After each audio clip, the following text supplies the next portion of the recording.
আপনি কখনো কোনো বাজকে নিজের বাসা বানাতে দেখেছেন? এই বাজ যখনই কোনো বাসা বানায় তখন উঁচু গাছের ডালে বা কোনো পর্বতের শিখরে বাসা বানায়, অনেক উচ্চতায়। আর সেখানে তার সন্তানও জন্মগ্রহণ করে। যখন এই সন্তানেরা জন্মায় তখন এই বাজ খুবই ভালোবেসে এবং খুব সাবধানে এদের পালন পোষণ করে। নিজের ঠোঁট দিয়ে তাদের ঠোঁটে খাবার পরিবেশন করে। কিন্তু যেই সেই সন্তানেরা হৃষ্টপুষ্ট হয়ে যায় এবং সেই কথা বাজ নিজে বুঝতে পেরে যায়, সেই বাজ নিজেই সেই বাসা ছিন্ন ভিন্ন করে দেয়। সেই সন্তান যাদের সবেমাত্র ডানা গজিয়েছে, কিভাবে উঠতে হয় তারা জানে না, সেই সন্তানগুলিকে উচ্চতা থেকে ঠেলে দেয়।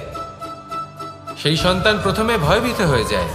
তারা সামনে মৃত্যুকে দেখতে পেয়ে ভয়ের কারণে তাদের ডানা ঝাপটাতে থাকে। আর সেই প্রক্রিয়াতেই সেই সন্তানগুলি উড়তে শুরু করে দেয়। এবার এই ঘটনায় আমরা কি শিক্ষা পেতে পারি? এটাই, যদি আপনি মাতা পিতা হন তাহলে নিজের সন্তানকে অবশ্যই স্নেহ করুন, কিন্তু তাদেরকে নিজের আঁচলের তলায় বেঁধে রাখবেন না। যদি আপনি চান আপনার সন্তান জীবনে উন্নতি করুক, তাহলে নিজের মুঠো থেকে তাদের স্বতন্ত্র করে দিন। এই সংসারে সংঘর্ষ করতে দিন। সেই সন্তান নিজেই বুঝতে পারবে যে জন্মের সময় পাওয়া ডানা কি করে ব্যবহার করতে হয়। আর আপনার চোখের সামনে আপনার সন্তান এই আকাশে উড়তে থাকবে। তাহলে আসুন আমার সাথে ভালোবেসে বলুন, রাধা রাধা।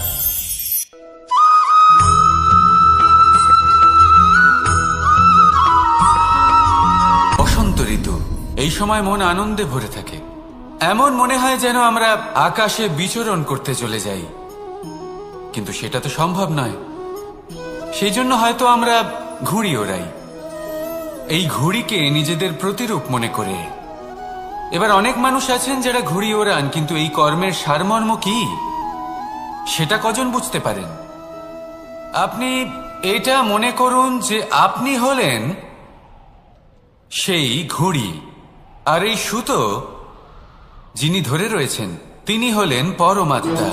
আর এই সুতো যেখান থেকে শুরু হয় সেই লাটাই হলো আমাদের কর্মচক্র।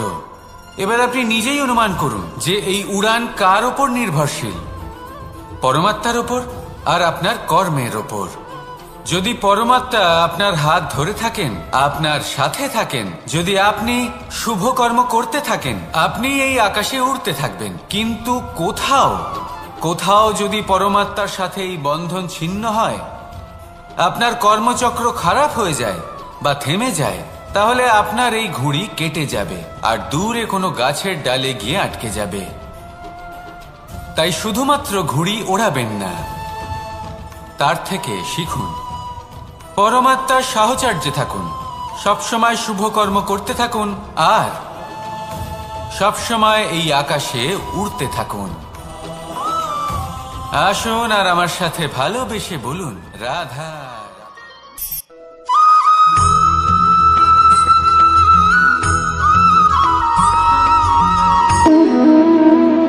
সম্পর্ক হলো আমাদের জীবনের একটি আধার।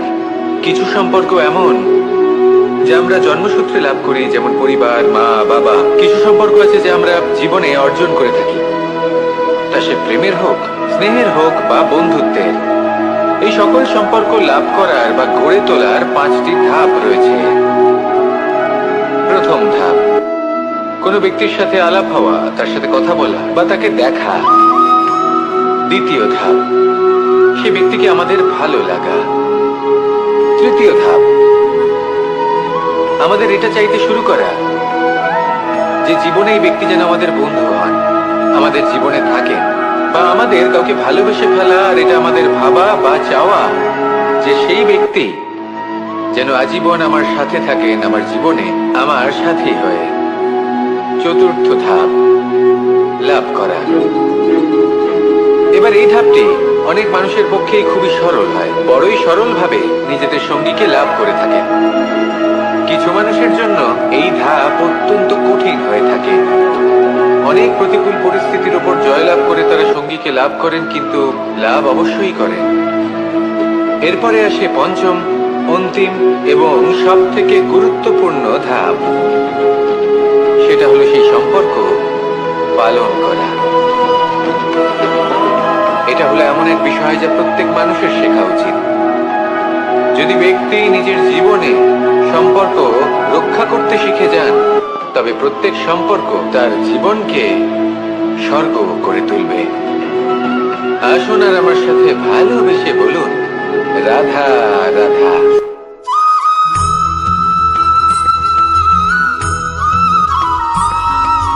জীবনে যখন কোনো ব্যক্তি নিজের লক্ষ্য প্রাপ্তির জন্য নিরন্তর পরিশ্রম করতে থাকেন, চেষ্টা করতে থাকেন, তখন তিনি কষ্ট অনুভব করেন, কখনো শারীরিক কষ্ট, কখনো মানসিক কষ্ট। এবার উনি এটা ভাবতে থাকেন যে আমি কি উচিত করছি নাকি অনুচিত করছি। কারণ অন্যদিকে এমন একজন ব্যক্তিও আছেন যিনি একদমই পরিশ্রম চেষ্টা করছেন না। তিনি মদিরা পান করেন, বিলাসিতায় জীবন কাটান, অলস প্রকৃতির হয়ে ওঠেন, নিদ্রাতে বিলীন হয়ে থাকেন আর ভাবেন যে তিনি সুখ লাভ করছেন। কিন্তু এরকম কেন হয়? কারণ যখন আমরা সৎ পথে থাকি, উচিত পথে চলি, লক্ষ্য প্রাপ্ত করার জন্য চেষ্টা করতে থাকি, তখন আমাদের ভেতরে থাকা নেতিবাচক শক্তি এবং পাপ এই দেহকে ত্যাগ করে দেয়। আর এই অনুভূতিটাই আমাদের দুঃখের অনুভূতি দেয়, কষ্ট দেয়। এবার সেখানে যদি আমরা কুপথে চলি, অনুচিত পথে চলতে থাকি, তাহলে আমাদের ভেতরে থাকা পুণ্য এবং ধনাত্মক শক্তি আমাদের দেহ ত্যাগ করে দেয়। আর এই অনুভূতির কারণেই আমরা সুখ অনুভব করি। কিন্তু কখনো ভাববেন যে এই সুখ বেশি সময় পর্যন্ত থাকে না। সেই জন্য সবসময় মনে রাখবেন, যদি আপনি জানেন যে এটাই আপনার লক্ষ্য, এটাই উচিত পথ, শুভ পথ, তাতে নিরন্তরভাবে এগিয়ে যেতে চেষ্টা করতে থাকুন। এই কষ্ট আপনাকে সুখের পরাকাষ্ঠায় কখন পৌঁছে দেবে তা আপনি জানতেই পারবেন না। আসুন আমার সাথে ভালোবেসে বলুন, রাধা রাধা।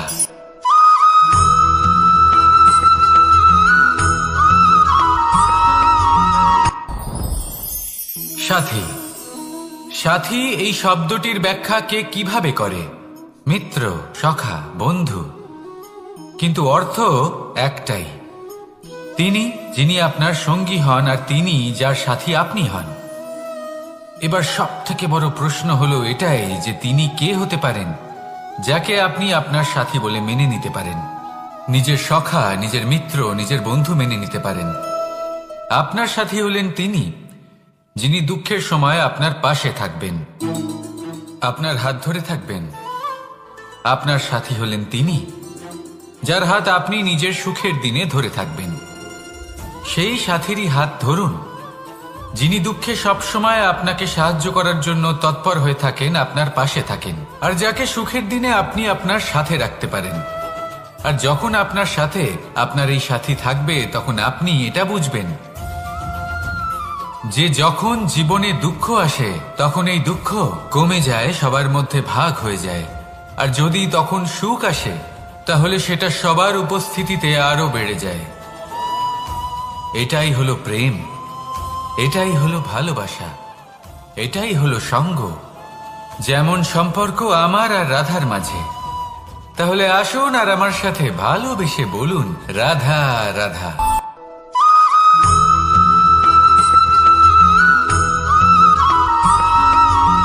এই সংসারে প্রত্যেক মানুষ এটাই চান যে তিনি যেন ধনবান হন, আর্থিক অবস্থা তার ভালো থাকে, ওনার বাড়িতে লক্ষ্মীর আগমন হয়। কিন্তু সেটা হবে কি করে, সেটাই হলো প্রশ্ন। কেউ বলেন যে যদি পরিশ্রম করো তাহলে ধন অর্জন সম্ভব, কেউ বলেন যে যদি বিদ্যা লাভ হয় তবেই ধন অর্জন সম্ভব, কেউ বলেন যে যদি বলশালী হও তবেই সম্পন্ন থাকবে। ভালো কথা, যদি তাই হয়ে থাকে, তবে দিনমজুর সারা দিন পরিশ্রম করেন, তিনি কেন ধনী হন না? অনেকজন বিদ্বান মানুষ আছেন এই সংসারে, তারা কেন ধনবান হন না? অনেক সংখ্যক বলশালী ব্যক্তি আছেন, তাদের কাছে ধন নেই কেন? তাদের কেন ধনের অভাব হয়?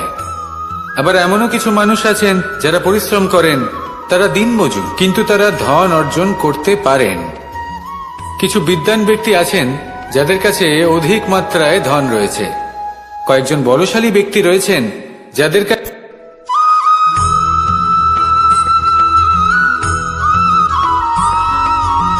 পঞ্চতত্ত্বের মধ্যে দ্বিতীয় তত্ত্ব হল ধরণী, ভূমি, যাকে আমরা ধরণী মাতা বলি।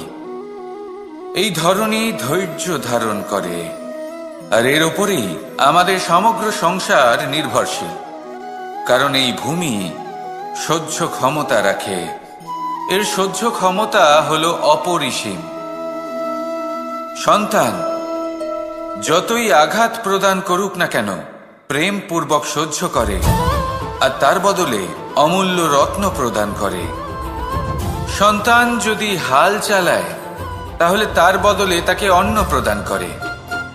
এটাই হলো ধরণী। এবার এর থেকে আমরা কি শিক্ষা পেতে পারি?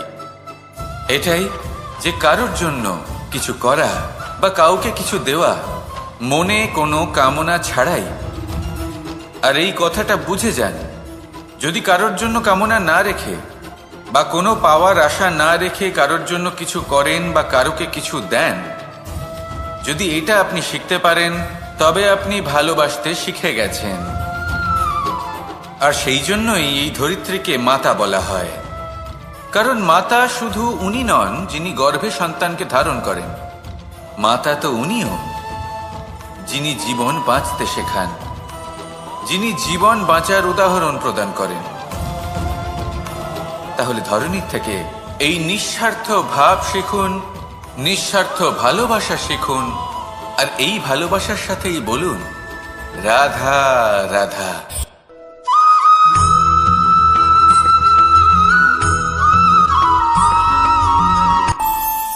আমাদের মনে যখন কোনো প্রশ্ন ওঠে, কোনো দ্বন্দ্ব জাগে, তখন আমরা যাই আমাদের গুরুর কাছে, আমাদের আরাধ্যের কাছে গিয়ে জিজ্ঞেস করি।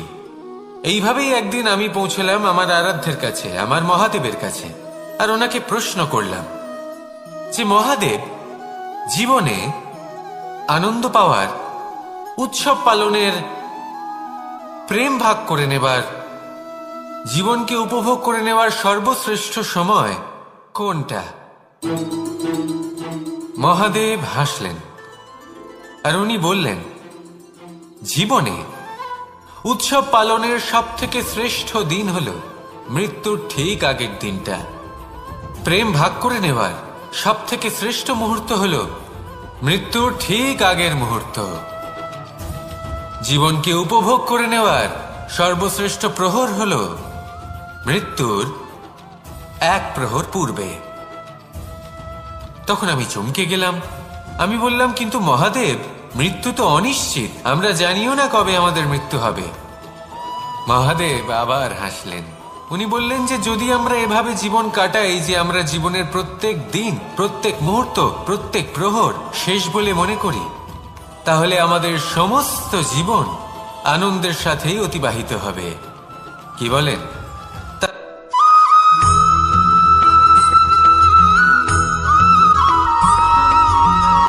সংসারে আমাদের জীবনে যখন কোনো সুখ বা দুঃখ আসে, তার জন্য আমরা কাউকে না কাউকে অবশ্যই দায়ী করে থাকি, তাই না? এই ব্যক্তি আমাদের সাথে এরকম কাজ করেছেন, তাই আমার সাথে এমন হলো। ওই ব্যক্তি যদি এমনটা না করতেন, তাহলে আজ আমি ওই স্থানে পৌঁছতে পারতাম। সবই আপনার দৃষ্টিভঙ্গির ওপর নির্ভরশীল। আর যদি আপনার দৃষ্টিভঙ্গি এমন হয়, তাহলে তা অনুচিত। সত্যি কথা বলতে, এই সংসারে ভিন্ন ভিন্ন ধরনের মানুষ আছে। এটা আপনার উপর নির্ভর করছে কিভাবে তাদের স্বাগত জানাবেন। একবার ভাবুন, আমি আমার দুটো হাত সামনে নিয়ে এলাম, দুটো মুঠো খুলে দিলাম। দুই প্রকারের মানুষ আসবেন, কিছু না কিছু দিয়ে যাবেন। এই মুঠো যদি আমি বন্ধ করে দিই, তাহলে না কেউ আমাকে কিছু দিতে পারবে, না আমার কিছু যাবে আসবে। নিশ্চয়ই বুঝতে পারছেন এই দুই ধরনের ব্যক্তি কারা এবং তারা কি দিয়ে যান। আমি যদি নিজের মুঠো খুলে দিই, তাহলে কিছু ভালো মানুষ আসবেন, আমাকে আনন্দ, সন্তুষ্টি, জ্ঞান প্রদান করে যাবেন, ভালো অভিজ্ঞতা দিয়ে যাবেন। কোনো খারাপ ব্যক্তি যদি আসেন, তাহলে তিনিও খারাপ অভিজ্ঞতা দেবেন, যার থেকে আমি শিক্ষা লাভ করব। এই সব কিছু আমি লাভ করতে পারি। মুঠো যদি বন্ধ করে রাখি, তাহলে আমি কিছুই পাবো না। দেখুন, এই সংসারে প্রত্যেকের জীবন এইরকম। প্রত্যেকের জীবনে সবকিছুই আছে, ভালো খারাপ দুই মানুষই আছে, ভালো অভিজ্ঞতা আছে, খারাপ অভিজ্ঞতা আছে। নির্ভর করছে আপনার উপর যে আপনি কি করবেন, এনাদের স্বাগত কিভাবে জানাবেন, কার থেকে কি বুঝবেন, কি শিখতে পারবেন, আর কোন দৃষ্টিভঙ্গি নিয়ে অগ্রসর হবেন। এটাই নির্ধারণ করবে যে আপনার জীবন কেমন হবে। আসুন আমার সাথে ভালোবেসে বলুন, রাধা রাধা।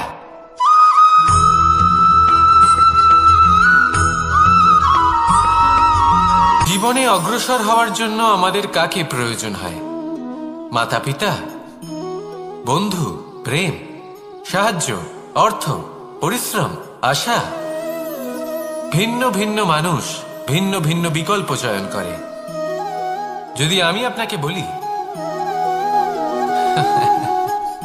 তাহলে জয় আর পরাজয়ের মন্ত্র দুটো শব্দের উপর নির্ভর করে, মেনে নেওয়া আর দৃঢ় হওয়া। যদি মেনে নেন তাহলে হেরে যাবেন, যদি দৃঢ় হন তাহলে নিশ্চিত রূপে জয়ী হবেন। যদি কখনো আপনি ক্লান্ত হয়ে ওঠেন, আপনি দুঃখী হন, পুরোপুরি ভেঙে পড়েছেন, তখন মেনে নেবেন না যে আপনি ভেঙে পড়েছেন, নয়তো হেরে যাবেন। তখন উল্টে স্থির করবেন যে যাই হয়ে যাক না কেন আমি জয়ী হবই। আর আপনি দেখবেন যে জয় নিশ্চিত রূপে আপনার কাছেই আসবে। তাহলে এই কথা মনে রাখবেন আর আমার সাথে ভালোবেসে বলবেন, রাধা রাধা।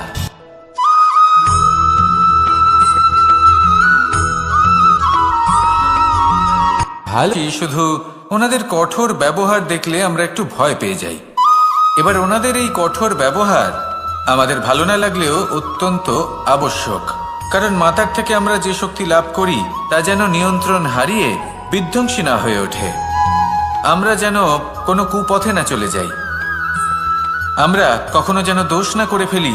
শুধু সেই জন্য পিতা এবং গুরু একটু কঠোর হয়ে ওঠেন, এবং ওনাদের এই কঠোর আচরণ ভবিষ্যতে গিয়ে আমরা অবশ্যই বুঝতে পারি। জীবনে কিছু বছর আমরা এগিয়ে যাই আর তারপর আমরা বুঝতে পারি যে বাবা এবং গুরু আমাদের যথেষ্ট ভালোবাসতেন, কিন্তু ওনাদের ভালোবাসার বহিঃপ্রকাশ আলাদা। প্রয়োজনীয় হলো এটা দেখার, এটা বোঝার যে শুরু থেকে আমাদের প্রতি ওনাদের আচরণ কেমন ছিল। ওনাদের কঠোর হওয়ার পেছনে ওনাদের ভালোবাসাটা বোঝার চেষ্টা করুন, ওনাদের চিন্তাটা বোঝার চেষ্টা করুন, ওনাদের পথপ্রদর্শনের আড়ালে আপনার ভবিষ্যতের জন্য যে পরিকল্পনা ওনারা করেছেন সেটা বোঝার চেষ্টা করুন। তখন আপনারা বুঝতে পারবেন ওনাদের ভালোবাসাকে। আপনার মনের মধ্যে আপনা থেকেই ওনাদের প্রতি সম্মান জেগে উঠবে। নিজের পিতা এবং নিজের গুরু এই দুজনের প্রতি কৃতজ্ঞতা প্রকাশ করুন আর আমার সাথে ভালোবেসে বলুন, রাধা রাধা।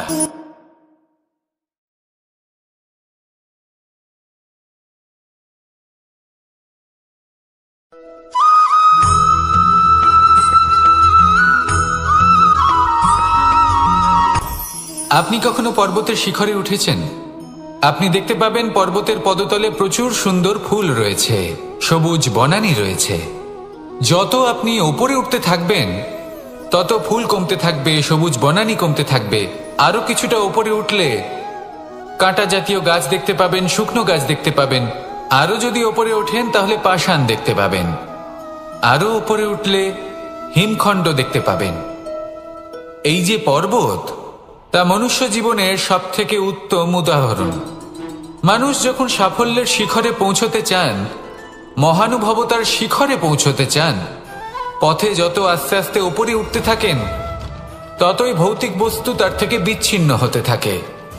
যদি তিনি সেই ভৌতিক বস্তুগুলি ত্যাগ না করতে পারেন তাহলে কখনোই সেই স্থানে পৌঁছতে পারবেন না।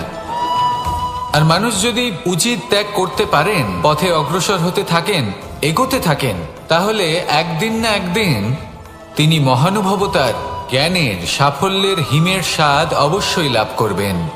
মনে রাখবেন, মানব জীবনে ত্যাগ হলো অত্যন্ত গুরুত্বপূর্ণ অংশ।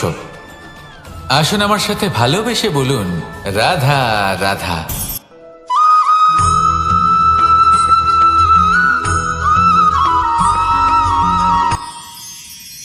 মানুষ তার জীবনে দুই ধরনের পরিস্থিতিকে খুব ভয় পায়।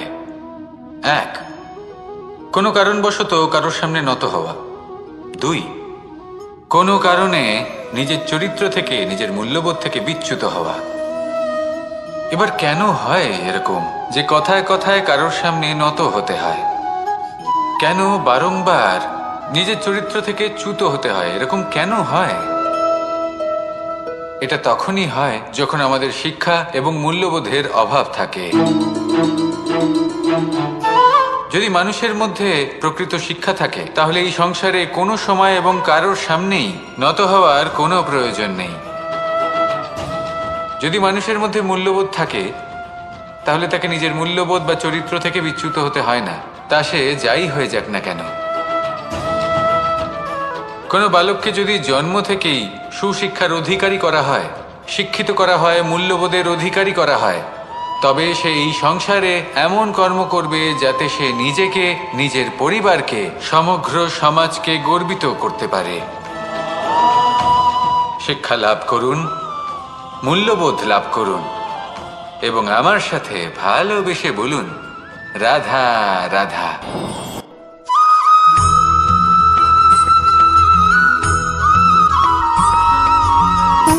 সুখ, দুঃখ এবং শক্তি, এই 3 হলো এই সংসারের ত্রিদেবের মতো। আমাদের জীবনে যা কিছু ঘটছে এই 3টির ভিত্তির উপরেই হচ্ছে। আসলে এই সংসারের একটা নিয়ম আছে, যখনই আপনি কিছু লাভ করেন, এই সংসার আপনার পরীক্ষা নেয়।